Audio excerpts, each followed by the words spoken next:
40 বছর বয়স অনেকের আছে, ওই যে চারটা সূরা মুখস্থ করেছে, এখন চারটা সূরা দিয়ে নামাজ চলতে আছে।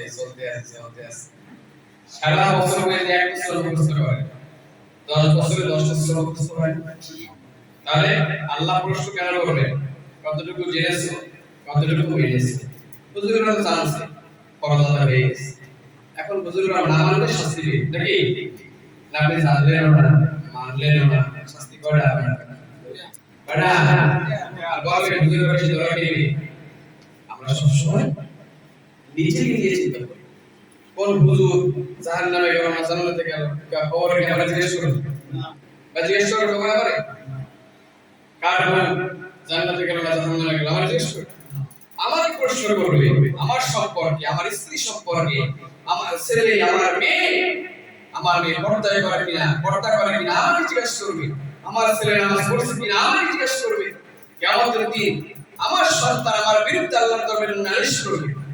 এই চিন্তা মাথার মধ্যে নাই, খালি কার মায়ের কাছে পালাই গেছে, কার বউ বেপর্দায় চলে, কি কোন জায়গায় এলাকায় কি করছে, এইগুলো নিয়ে সারাক্ষণ চিন্তা।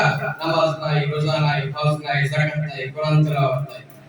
এগুলি দরকার ভাই, নাকি ভালো কাজ করা দরকার। তারপরে কারণে আব্বা আমাদের জন্য দুনিয়া থেকে চলে গেছে, তাদের জন্য দোয়া করবে। আর এই জিনিসটা উনি করছে, যদি এক বাক্যে বলি এইটা করার কারণে এলাকার কোনো ক্ষতি হয়েছে? সবাই বলে ক্ষতি হয়েছে? কোনো না কোনো উপকার হয়েছে। এই যে কোরআন শরীফ পড়ে, আমরা হয়তো অনেকে পড়ি, অনেকে তো বই পড়ে না, তাহলে কোনো অকল্যাণ নাই, কল্যাণ ছাড়া কিছু কল্যাণ করার কাজ এখানে হচ্ছে। এই যে আজকে একটা অনুষ্ঠান হচ্ছে, এই যে আপনারা শুনতেছেন, জ্ঞান অর্জন হচ্ছে না, আপনাদের উপকার হচ্ছে না, এখান থেকে কেউ না কোনো আমল করলে এটাই বিষয়। তাহলে এই কল্যাণকর কাজে আমরা সহযোগিতা করব, আমরা সাপোর্ট করব। একজনের টাকা দিয়ে, এই যে দুইজনের 1000 1000 দিয়ে সাপোর্ট করছেন, এটা একটা সাপোর্ট। আবার এই যে আইসি আপনারা আলোচনা শুনলেন, এটা একটা সাপোর্ট। আবার দুইজনের কাছে আপনারা প্রচার করলেন, এটা একটা সাপোর্ট। যেমন আমি টাকা দিতে পারবো না, একজনের কাছ থেকে 1000 টাকা লয়ে দিলেন, ওই 1000 টাকা সব কিন্তু আমি পেয়েছি। কিছুদিন আগে আমাদের বলছি যে একটা পানির যে একটা দিছে না আমাদের মাহবুব ভাই, 30-35 হাজার টাকা দিয়ে একটা পানির ফিল্টার দিছে। আমি হঠাৎ করে চিন্তা করলাম, একটা ফিল্টার দিছিল আমাদের মরহুম সত্তার ভাই, আল্লাহ জান্নাতে সেভ করুন, অনেক ভালো মানুষ ছিল।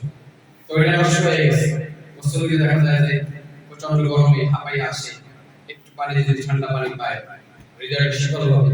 মাহবুবকে বললাম, ভাবছি 10-15 হাজার টাকা দিয়ে একটা মেশিন দিলে যারা আল্লাহর বান্দার মনটা ভালো, 30-35 হাজার টাকা দিয়ে বিশাল একটা সুন্দর মানের মেশিন দিছে। মুসল্লিরা ঠান্ডা পানি খায় আর খুশি হয়। এটা একটা দোয়া না? বিশাল দোয়া না?